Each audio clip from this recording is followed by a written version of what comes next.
Hello awesome people on the internet स्वागत छ तपाईलाई यो भिडियोमा र आजको भिडियोमा हामी वेब एप्लिकेसन के हो भनेर हामी डिस्कस गरिन्छौँ।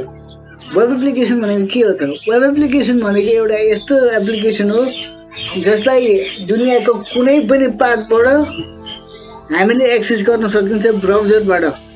भनेपछि हामीले इन्स्टल गर्नु पर्दैन। हामीले वेबसाइटहरु त हेरिन्छ नि हाम्रो मोबाइलमा। हामीले वेबसाइट मात्रै हेर्नको लागि हैन, मोबाइलमा हामीले वेब एप्लिकेसन पनि युज गर्न सकिन्छ।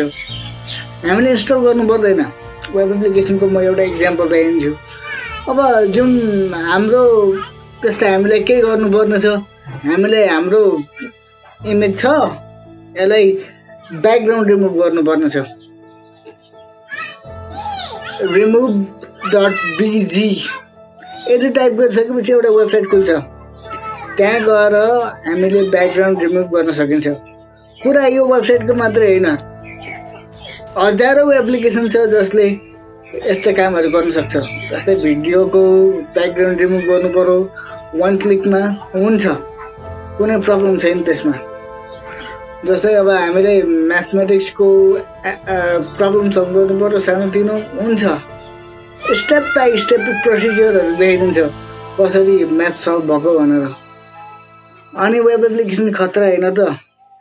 न इन्स्टल गर्नुपर्छ, न हाम्रो स्टोरेज लिन्छ। हाम्रो मोबाइलमा कुनै पनि स्टोरेज चाहिदैन, किनभने यो एप्लिकेसन भनेको नि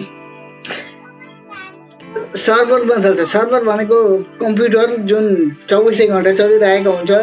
इन्टरनेट कसरी बन्छ त? इन्टरनेटको यत्रो धेरै डेटा भनेको कहाँ बस्छ त? सर्भरमा बस्छ नि त। सर्भर चलिरहेको हुन्छ, आफू बिन्दास यसरी बस्यो हैन। अनि अनलाइन फोटो एडिटर भनेर सर्च गर्नुपर्छ। अनि हामीले फोटोसप जस्तै एडिट गर्ने, फोटो एडिट गर्ने सफ्टवेयरहरु भेटाइन्छ।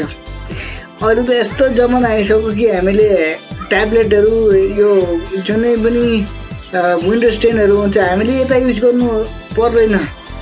हामीले सिम्पल एउटा ल्यापटप किनेर हैन, भाडामा एउटा कम्प्युटर किन्नुपर्छ हैन, सस्तो मस्तोमा, अनि त्यो चलाउनु मिल्छ। पावरफुल पनि हुन्छ हैन। हामीले अर्को पुरा महँगो खालको ल्यापटप किनिराख्नु पर्दैन त। जसले गर्दाखेरि के भयो त, हामीसँग इन्टरनेट हुनु पर्यो अनि हामीसँग सस्तो मस्तो एउटा ट्याब्लेट हुनु पर्यो जसले बेसिक काम गर्न सक्छ।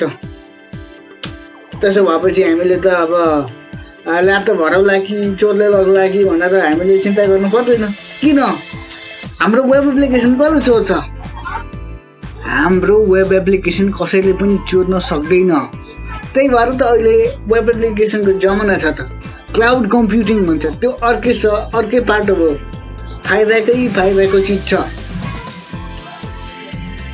र आज मैले वेब एप्लिकेसनको बारेमा इनफ जानकारी दिएँ होला। अर्को भिडियोमा म वेब एप्लिकेसनहरु बनाउनको लागि कुन चाहिँ टेक्नोलोजीहरु युज गरिन्छ सबै डिटेलहरुमा भनिदिन्छु। Thank you for watching Unbound Internet.